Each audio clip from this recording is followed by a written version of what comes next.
And this is something we like to ask all of our interviewees because it's always interesting to us and to our listeners to hear how everybody started in the hobby. So tell us a little bit about how you first started out with aquariums. That's a great question. It was as a child. I must have been 8 or 10. My mom had a fish pond. I started keeping live bearers. I think I started out maybe with mosquito fish, which I used to catch in the canals. This was in California. And I had a little 2-gallon bowl and kept swordtails, mollies, and guppies at one time or another. I remember being absolutely fascinated when they gave birth, and all those little swordtail babies, bright red. And then when the black mollies had babies, the little black babies, I just couldn't get enough. That is a neat experience. I started out with live bearers as well, and I remember the same fascination with the little babies. Yeah, I remember watching them pop out of the mother. I was just absolutely entranced. So did you keep on with aquariums up to now, more or less? At one time, these guppies that I had, they had a horrible disease that I couldn't get rid of. And I remember being out of the hobby for many years because of that. But I kept coming back to them, and then I started back up in 1987 with the planted tanks. But I've had tanks off and on all of my life.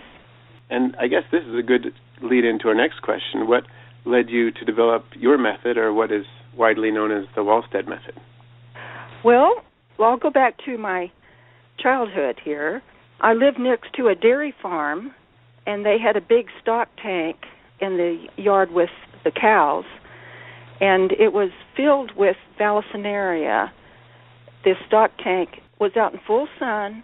The substrate was probably manure from the cows, but the plants in there, the Vallisneria, it was like a forest. They were bright emerald green. There was no algae in there. They were growing like crazy. It was just a beautiful sight out in the middle of this feedlot. So that kind of gave me, something that I always returned to when I was having trouble growing plants later on as an aquarium hobbyist. I tried to grow plants in the aquarium, and I did what everybody recommended, put gravel in and get your plants. It just never worked. So when I got back into the hobby in 1987, I decided that I would just do something really different, and I kept that idea of the stock tank with that beautiful growth of Vallisneria in my mind. And I thought, well, none of the aquarium methods have worked. Why don't I just do what I had seen before? So I set up a 20-gallon in front of the window with sunlight, and then I just put soil in the bottom, and I couldn't believe it. The plants just grew like crazy.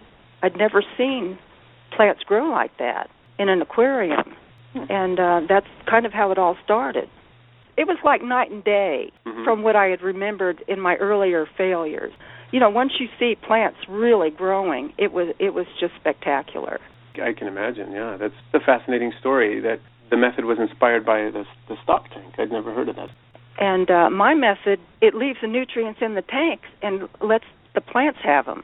And that keeps the fish healthy, and it's just a completely different method. You could almost call it the organic aquarium. A very good term. That's it. It's the organic aquarium. I mean, the soil is a tremendous supply of carbon dioxide,